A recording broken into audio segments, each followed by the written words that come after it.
ഞാൻ കാനഡയിൽ വന്നിട്ട് 3 വർഷമായി. ഈ 3 വർഷത്തിൽ ഞാൻ കാണുന്ന ഏറ്റവും വലിയ സ്നോഫാളാണ് കേട്ടോ ഇത്. ഞങ്ങൾക്ക് പുറത്തിറക്കാനുള്ള വഴി ക്ലീൻ ചെയ്യാൻ വേണ്ടിയിട്ടും ഫോട്ടോ എടുക്കാനും വേണ്ടിയിട്ടുമാണ് കേട്ടോ പുറത്തിറങ്ങിയത്.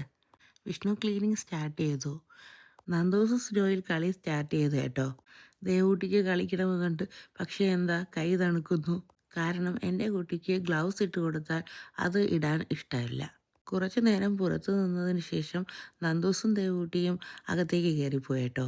അതിനുശേഷം ഞാനും സ്നോ റിമൂവലിൽ പങ്കാളിയായി കേട്ടോ. എൻ്റെ അപ്പേ, കോരിയിടാൻ പോലും ഇത്തിരി സ്ഥലമില്ല. നാളെ ഇവിടെ സ്കൂളിനൊക്കെ അവധിയാണ് കേട്ടോ. ഈ സ്നോഫാൾ മൺഡേ മോർണിംഗ് വരെ ഉണ്ടാകും. അതുകൊണ്ട് തന്നെ പ്രോപ്പറായിട്ട് സ്നോ റിമൂവ് ചെയ്യാൻ ഇവിടെ കഴിയത്തില്ല. അതുകൊണ്ട് തന്നെയാണ് സ്കൂളെല്ലാം നേരത്തെ അവധി പ്രഖ്യാപിച്ചത്. പിന്നെ കുറച്ച് നേരത്തെ സ്നോ റിമൂവലിന് ശേഷം പിന്നെ നമുക്ക് സ്നോയിൽ കളിക്കണ്ടേ കുറച്ച് നേരം. നല്ല രസമുണ്ട് കേട്ടോ സ്നോ വാരി എറിഞ്ഞ് കളിക്കാൻ. ഇതിപ്പോൾ സ്നോ ആയതുകൊണ്ട് കുഴപ്പമില്ല. മഴയെങ്ങാനും ആയിരുന്നെങ്കിൽ ഇവിടെ വെള്ളപ്പൊക്കം ഉണ്ടായേനെ.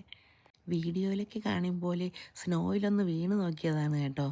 പക്ഷേ വീണിട്ട് എണിക്കാനായിരുന്നു കേട്ടോ കഷ്ടമായത്. പിന്നെ എങ്ങനെയെങ്കിലും അവിടെ നിന്ന് എണിച്ച ശേഷം കുറച്ച് ഫോട്ടോസൊക്കെ എടുത്തു. അപ്പോൾ ഇന്നത്തെ വിശേഷം ഇത്രയേ ഉള്ളൂ. Okay, bye bye, see U.